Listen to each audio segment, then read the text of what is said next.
More questions than answers tonight with now I should say, 4 aerial objects shot down over the U.S. and Canada. Puzzling indeed. The U.S. military is working to recover and study the wreckage, trying to find out the purpose and origin of these objects. And tonight, at the same time, a bipartisan drumbeat for answers is growing louder on Capitol Hill.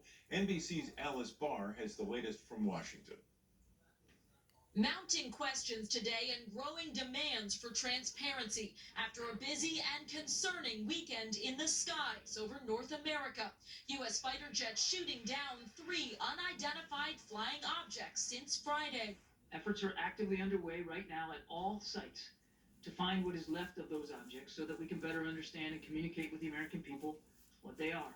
A National Security Council spokesman briefing reporters today amid bipartisan criticism that the White House hasn't done enough to explain what's going on. We live in a democracy, and if you don't start providing information, people can wildly speculate, and we don't want that. Here's what we do know. Just yesterday, the U.S. Air Force shot down an object over Lake Huron between Michigan and Canada.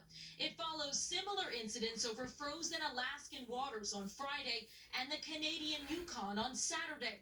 The U.S. military on high alert since shooting down a Chinese spy balloon 9 days ago after that flew across the mainland U.S., causing the Pentagon to look more closely for these types of objects. Adjusting of the radar sensitivities, which means we're seeing more things than we would normally see.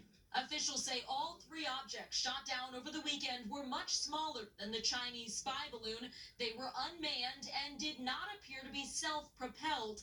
They were flying low enough to potentially interfere with civilian air traffic. And while the objects could be for something benign like scientific research, the military couldn't rule out surveillance. Answers may wait in the downed wreckage, with recovery crews now navigating remote and treacherous conditions. The White House today making the point that these objects were flying during past administrations and over other countries, arguing that this administration is doing more to track them, including setting up a new interagency task force. In Washington, Alice Barr, NBC News.